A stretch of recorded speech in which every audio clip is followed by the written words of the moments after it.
बिस्मिल्लाहिर्रहमानिर्रहीम। अस्सलाम वालेकुम नाज़रीन, आप देख रहे हैं अनोखा अंदाज। मैं आपका होस्ट जमाल सिद्दीकी। आज हम बात करेंगे लेटेस्ट अपडेट्स के हवाले से जो मोहम्मद अली सतपारा के हवाले से मिली हैं। कल रात में एक प्रेस कॉन्फ्रेंस हुई और जिसके बाद इस रेस्क्यू ऑपरेशन का अख्तिताम कर दिया गया है। उसमें क्या शवाहिद आए हैं और क्या आगे का लाएअमल तय किया जा रहा है, उस हवाले से हम आपको अपडेट करेंगे। सोशल मीडिया के ऊपर ये मौजूद बहस है मोहम्मद अली सतपारा के हवाले से एक रिलीफ फंड कायम कर दिया गया जो कि फ्रॉड पे मबनी था। उसके साथ साथ सोशल मीडिया पे कैंपेनिंग की जा रही है। नज़ीर साबिर के इंटरव्यू के हवाले से प्रोपेगेंडा शुरू किया गया है। नज़ीर साबिर एक मायानाज कोपैमा, पाकिस्तान का फ़ख्र, उनको तनकीद का निशाना बनाया जा रहा है, जबकि उन्होंने हक़ाइक़ पर से पर्दा उठाया। आखिर वो क्या हक़ाइक़ थे वो भी हम आपको इस वीडियो में बताएंगे। अगर अब तक आपने हमारा यूट्यूब चैनल सब्सक्राइब नहीं किया तो इसे ज़रूर सब्सक्राइब कर लें ताकि आपको लेटेस्ट वीडियोज़ मिलती रहें।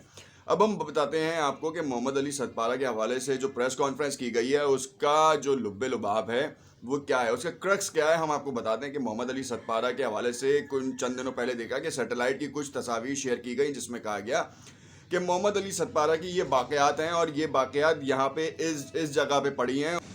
उसकी जो पिन पॉइंट वैल्यू थी, उसके पिन पॉइंट नंबर्स थे, वो उन्होंने दिया और उन्होंने कहा कि ये मोहम्मद अली सतपारा की वाक़यात इधर मिली और इसी तरफ जो है उन्होंने गार बनाकर या किसी गार में उन्होंने पनाह हासिल की या फिर बर्फ़ का घर बनाकर वो वहाँ पे रहना शुरू हो गए। नज़ीर साबिर के इंटरव्यू के मुताबिक कोई भी 18 घंटे से ज़्यादा जो है वो इस तरह के मुकाम पर नहीं रह सकता, वरना तो वो फ्रीज़ हो जाएगा। जिस तरह से आप कह लें कि उनके बाजू शल हो जाएं या जम जाएंगे। जो एक ऑक्सीजन सिलेंडर लेके गए थे वो 18 घंटे तक कारआमद है। मिनिमम 13 से 15 घंटे और मैक्सिमम 18 घंटे थे और 3 लोग थे। उन्होंने कहा मोहम्मद अली सतपारा को एज अ पोर्टर लेके गए थे। वो कोपैमाई से उनका ताल्लुक बिल्कुल था। 15 से 20 साल का एक्सपीरियंस था। हमने मुतादिद बार माजी में भी देखा कि मोहम्मद अली सतपारा को रेस्क्यू ऑपरेशंस में इस्तेमाल किया जाता रहा और जितने भी गैर मुल्की कोपैमा जब फंस जाते और किसी मुश्किल का शिकार होते तो मोहम्मद अली सतपारा और उनकी टीम रेस्क्यू ऑपरेशन में साथ देती। इस तरीके से हमने मुतादिद बार देखा। नज़ीर साबिर के इस इंटरव्यू के बाद कुछ लोगों ने उनकी हिमायत में बात की और कुछ लोगों ने उनके ऊपर लान तान शुरू कर दी। देखें, बात सारी ये है कि नज़ीर साबिर वो कौम का आदमी है जिसने पहली बार माउंट एवरेस्ट सर किया। ये एक मुकाम था, एक आपने अजीम हीरो को दूसरे हीरो से जो है ना वो लड़वा दिया। अब लोगों को जो है वो अपनी रेटिंग, अपने नंबर्स बढ़ाने के लिए नज़ीर साबिर पे शकूक व शुबात का इज़हार करना शुरू कर दिया। जब साजिद सतपारा से इस बारे में इसकी तफसील मालूम की गई तो मालूम हुआ कि वाकई उनकी खिदमत हासिल की गई थी तो नो इशू। पाकिस्तान का सपूत था, इसने इतनी सारी खिदमत अंजाम दी थी, वो भी जा रहा था। अगर पोर्टर की हैसियत से ही जा रहा था तो चोटी तो सर करता। ये बात बिल्कुल जानते हैं। नज़ीर साबिर ने अपना बहुत ही अच्छा स्टांस दिया, मगर लोगों ने इसको तोड़ मरोड़ के पेश किया। लोगों ने उसे गलत जिम्मे में लेके गए। नज़ीर साबिर मौसम गर्मा हो या मौसम सरमा हो, वो तो परफेक्ट आदमी है। उन्होंने ये बताया कि मोहम्मद अली सतपारा के पास जब ये दो गैर मुल्की पैब्लो और सनोरी जब आए तो उन्होंने कहा कि हम जो ठंड वो है मौसम सरमा में जो है वो केटू की चोटी को सर करना चाहते हैं। जब केटू की चोटी को मौसम सरमा में सर करने की बात की गई तो इसका मतलब ये था कि वो एक रिकॉर्ड बनाना चाह रहे थे। गर्मा में तो हर कोई कर रहा होता है ये काम। अब सिनेरियो ये था कि उनको एक एक्सपीरियंस आदमी की ज़रूरत थी। एक्सपीरियंस मोहम्मद अली सतपारा को ऊंच नीच और उन डेथ जोन्स के इलाकों का मालूम था। एक एक्सपीरियंस आदमी था, उन्होंने उनको साथ लिया और वो चले गए। अब सिनेरियो ये था कि बेटे भी साजिद सतपारा भी उनके साथ थे। साजिद सतपारा का 8,200 मीटर की बुलंदी के ऊपर ऑक्सीजन का रेगुलेटर ख़राब हो गया। वो आगे नहीं जा पा रहे थे, उनको मुश्किल आ रही थी। मगर जो 3 अशख़ास थे, इन तीनों अशख़ास की सेहत बहुत बेहतरीन थी। ये ज़बरदस्त थे, मतलब ये ईज़ी टू क्लिम कर सकते थे, चोटी को सर कर सकते थे। तो ये अपनी इन्होंने तरतीब जारी रखी और ये जाते रहे और साजिद सतपारा वापस नीचे आ गए। मगर जब वेदर बहुत ख़राब था, वेदर ख़राब होने के बाद साजिद सतपारा से मालूम किया गया कि क्या वाकई वो वापस आ सकते हैं, वो हालात कह लेंगे। उनका उस वक्त का बयान था कि मोहम्मद अली सतपारा जो हैं वो बर्फ़ का घर बनाकर रह सकते हैं। پوری قوم جو ہے نا وہ اس کام میں تھی کہ برف کا گھر بنا کے. معجزے کی بات نہیں کر رہا, معجزہ اٹس سم تھنگ ڈفرینٹ. پوری قوم دعا کر رہی تھی جو اللہ کو منظور. اللہ اپنا رحم فرمائے سب پہ. ہم تو آج بھی دعا کرتے ہیں کہ کوئی معجزہ ہو جائے اور محمد علی ستپارہ واپس آ جائے. اب سینیریو یہ ہے کہ 9 دن سے اوپر گزر چکے ہیں, پریس ریلیز آ چکی ہے, نذیر صابر کا بیان آ چکا ہے. اس طریقے سے متعدد کوپہماؤں نے سوالات کھڑے کر دیے آپ کے ٹویٹر اور سوشل میڈیا جتنے بھی ہیں ان کے اوپر سوالات کے بعد.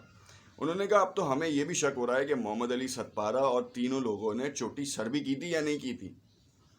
اتنے لوگوں نے سوال اور اتنے وی لاگز آ گئے ہیں کہ انہوں نے اپنے ہی لوگوں کے اوپر سوال کھڑا کر دیا کہ کیا واقعی وہ سر بھی کر چکے تھے یا نہیں. ساجد ستپارہ کے مطابق محمد علی ستپارہ اور تینوں لوگوں کو چوٹی سر کرنے میں کوئی ایشو نہیں آیا ہوگا. یہ تمام سفر جو ہے, یہ تمام چیزیں, معاملات واپسی کے سفر پہ ہوئی ہوگی, کیونکہ ویدر اتنا خراب تھا کہ جس کے بعد ویزیبلٹی نہیں تھی. اور جو ریسکیو آپریشن آرمی کی طرف سے تھا وہ اس نے اپنی تمام تر جدوجہد, تمام تر وسائل بھرپوئے کار لائے اور ایک خاص مقام تک جا سکتے تھے, اس کے بعد نہیں جا سکتے تھے.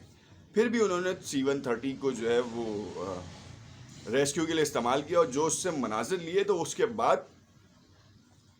کوئی سراغ نہیں ملا.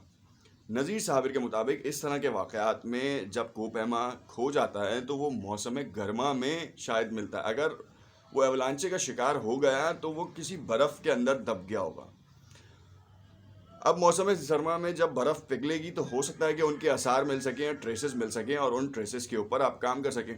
کیا واقعی موسم گرما میں نذیر صابر کے حوالے سے کچھ جو بیان دیتے ہیں اس کے حوالے سے اس کی روشنی میں کچھ شواہد مل سکیں گے؟ اور کون لوگ ہوں گے جو کہ K2 کے ڈیتھ زون میں اس وقت جا کر یہ تلاش کریں گے اور معلوم کریں گے کہ واقعی محمد علی ستپارہ اور ان کی ٹیم کی کچھ واقعات وہاں پہ مل سکیں, یا واقعی ایسا فیری ٹیلز والا حساب کتاب ہے کہ انہوں نے برف کا گھر بنا کے رہ چکے ہوں گے. اس وقت جتنے دن گزر چکے ہیں کلیئر اسٹیٹمنٹ آ چکی ہیں کہ ان کے زندہ رہنے کے چانسز 1% بھی نہیں ہیں. تو قوم کو الٹے کاموں میں سوچنے سمجھنے سے دور رکھیں کہ یہ کیا ہے, اس کا کیا لباب ہے. اور ایک کلیئر اسٹانس میں تو کوشش یہ کروں گا کہ نذیر صابر کے ساتھ DG/ISPR کے ساتھ جو ہے نا, لوگوں کو نا DG/ISPR کی بات سمجھ میں آتی ہے تو وہ آ کے یہ بات کریں کہ ہم ریسکیو آپریشنس کو بند کریں, خدا نہ خواستہ ہمارے دوسرے سپوت جو ریسکیو میں شامل ہیں وہ کسی حادثے کا شکار نہ ہو جائیں. اور قوم کو نا نئی بحث میں نہ الجھائیں کہ محمد علی ستپارہ نے یہ کر دیا, محمد علی ستپارہ کا وہ خواب میں آ جائیں گے. آپ نے قوم کے ہیرو کو پتہ نہیں کیا تماشا بنا دیا.